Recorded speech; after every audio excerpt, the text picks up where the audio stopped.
Fear corrupts. I read that in a book by Brenda Anderson. But many, many great thinkers and writers have talked about fear as a failure of human spirit. The antidote to fear is actually not bravery. It is love. Love is the antidote to fear. And it is a love that is a trusting love. Fear corrupts. It corrupts the body. When you live from fear and make your decisions in fear and think from fear and speak from fear and believe from fear and feel from fear, you're basically in a situation of lying. Your body's lying to you.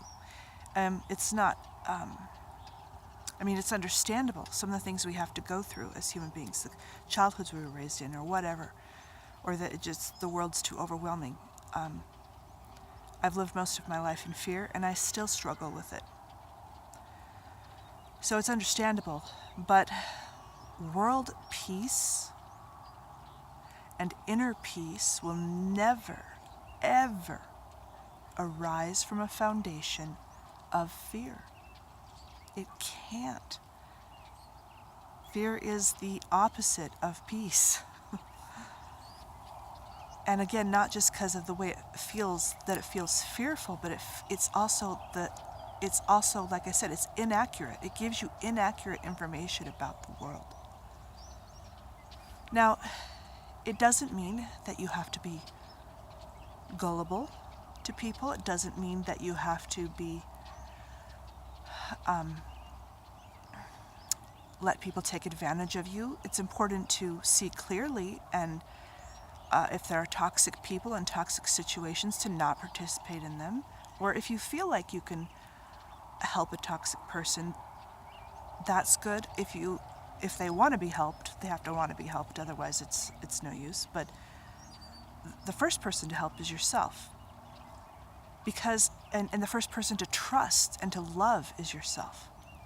And I'm not saying you can switch off fear, because like I said, it's not just a moment of emotion, because even if you're not actually feeling the fear, you've likely organized your whole life around fear, if that's one of your challenges, which a lot of people have.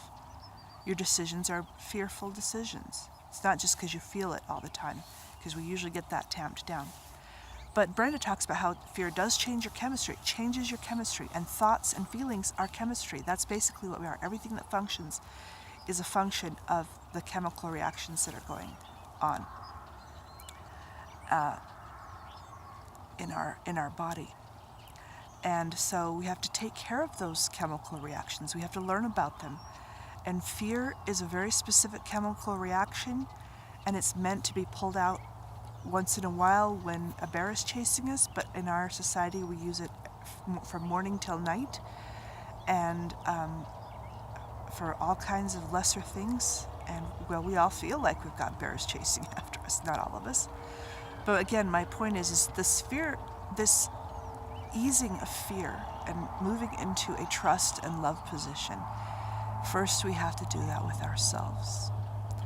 And I know it may be hard to believe, but the more that you have this trust, you can meet things, even if there is the war going on all around you, whether it's the war on the street or the war, wherever you live, some kind of war. The wars that others have, the dramas that people have, the war in the workplace, whatever war it is. If you are in peace, and if you have moved from fear to love, you can meet all of that with clarity, and you can be the peaceful influence. Now again, you may not be able to change everybody immediately, but you won't be afraid of the situation. Even people who were facing, maybe not everybody, but we've got great stories of people in history who face even the worst kinds of problems and tortures with a peace. They don't feel the need to have fear to face these things, even though they're very big. And I'm not saying that they never faltered, because it is human to have some fear, but Try not to make your decisions from fear. Try not to see people with fear, because when we see other people with fear, then of course we're going to make different kinds of decisions than when we see other people with trust and love. And to not put too fine a point on it, don't let what you hear for 3 minutes on a news channel in a place you've never even heard of, maybe, except from the news, determine what kinds of thoughts and feelings, what amount of fear that you have toward a people or a group of people. And I'm talking to everybody. Have you met one? And how were they? You know, that's where you should start your evidence. Did I meet one? Have I talked to one? And then as you talk to more, well, did I talk to all of them? Well, there are millions of them. Did I talk to all of them? Even people like people who are in prison for crimes. There's nothing to be afraid of if there's lots of people who go into those prisons and treat them with respect and learn who they are and learn how they made their choices. Not that we have to indulge anybody's bad behavior. We don't. But there's no reason to be afraid all the time, or at least we can find that trust and that love. And we need to start with ourselves, because I had so much distrust of myself. I was really upset with myself for the decisions I had made in life. And I began to distrust myself, and I had to recover that. And I'm still working on it. But I know that I cannot be in an accurate sense of the world without that trust in myself. And I cannot be in an accurate view of the world of others without first trusting them, at least to begin with. If they show evidence otherwise on an individual case-by-case basis, that's one thing. But I take it as an individual case-by-case basis. So peace comes from trust and love. Lack of peace comes from fear. And don't ever get those two things mixed up. We'll see ya.